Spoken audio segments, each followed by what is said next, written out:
Kita ulang kembali sejumlah berita pilihan dari Bali.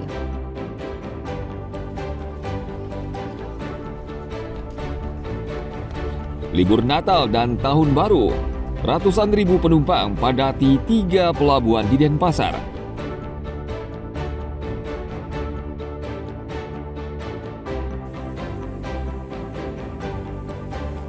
Polri memasang 200 lebih kamera pengawas atau CCTV yang tersebar di sejumlah wilayah di Bali untuk mengamankan liburan Natal dan Tahun Baru.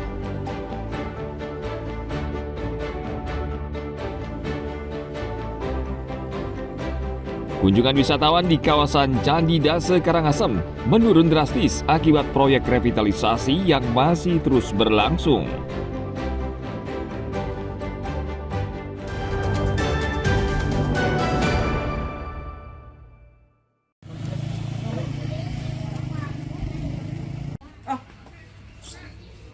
Dinas Pertanian Karangasem gencar melakukan vaksinasi rabies karena jumlah hewan penular rabies atau HPR yang dinyatakan positif rabies terus bertambah. Data terbaru dari Dinas Pertanian Pangan dan Perikanan Karangasem menyebutkan ada 60 ekor HPR yang menggigit warga dan dinyatakan positif rabies. Sementara kasus gigitan HPR terbaru mencapai lebih dari 1.200 kasus gigitan. Untuk mengantisipasi, Dinas Pertanian Karangasem menerjunkan seluruh petugas medik veteriner untuk melakukan vaksinasi di seluruh wilayah di Karangasem, terutama di daerah yang masuk zona merah rabies. Vaksinasi saat ini fokus pada anjing liar atau yang diliarkan pemiliknya. Dari populasinya 79.579 estimasinya. Terus sampai per hari ini sekitar 79.062 ekor, 79.062 ekor. Jadinya kaprit vaksinasinya sekitar 97%. Dalam hal ini kita lakukan di bulan Desember, mulai akhir November sampai awal Desember kita lakukan semacam penyisiran namanya. Khususnya anjing-anjing yang belum divaksin atau anjing yang belum divaksin kedua. Nah, terutama kita sasar itu anjing-anjing muda dari umur 2 bulan sampai umur 6 bulan. Yang positif rabies sesuai dengan Kompom ke lab BPPET sebanyak 64 sampel itu positif rabies. Sementara itu vaksinasi saat ini sudah mencapai hampir 100% dari sekitar 79.000 ekor populasi anjing di Karangasem, baik dosis pertama, kedua, dan ketiga. Saat ini Dinas Pertanian masih terus menyisir hewan penular rabies yang belum pernah mendapat vaksin anti rabies. Tim Liputan melaporkan dari Karangasem.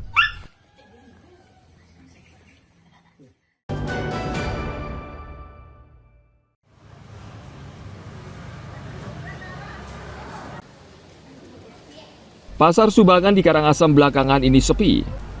Pembeli hanya 1-2 yang datang. Pasar ini bisa menampung 340 lapak, namun saat ini yang terisi hanya sekitar 200-an lapak. Sisanya lapak penjual daging terlihat kosong. Banyak pedagang saat ini memilih mengontrak kios di luar Pasar Subangan. Menurut mereka, berjualan di luar pasar lebih ramai pembeli daripada di dalam pasar. Pembeli lebih mudah menjangkau pedagang, meski harga sewa jauh lebih mahal. Selain itu, Pasar Subangan juga memiliki waktu operasional yang terbatas, hanya beroperasi dari pukul 4 dini hari hingga pukul 12 siang. Sedangkan di luar pasar, pedagang bisa bebas berjualan hingga 24 jam. Kosongnya lapak ini mulai dari kapan, Pak? Saya menjabat dari bulan April, memang setahu saya sudah kosong. Dan kami berupaya untuk memasukkan para pedagang. Tapi alhamdulillah sekarang ada beberapa pedagang yang sudah menempati lapak yang kosong. Yang dominan di sini apa, Pak? Areal mana yang kosong? Bagian selatan, di bagian daging itu banyak yang kosong. Dan di sini konveksi tidak ada, ditempatkan di luar. Dengan kondisi banyak lapak kosong, pemerintah akan melakukan evaluasi mulai dari kondisi lapak dan akses kenyamanan pembeli, sehingga Pasar Subangan dapat kembali ramai. Tim Liputan melaporkan dari Karangasem.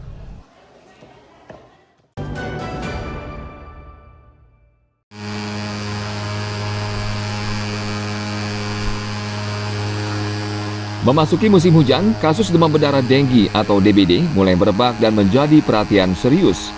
Pada awal Desember tercatat terjadi lonjakan 19 kasus DBD. Kasus tertinggi terjadi di bulan Maret dengan jumlah 313 kasus.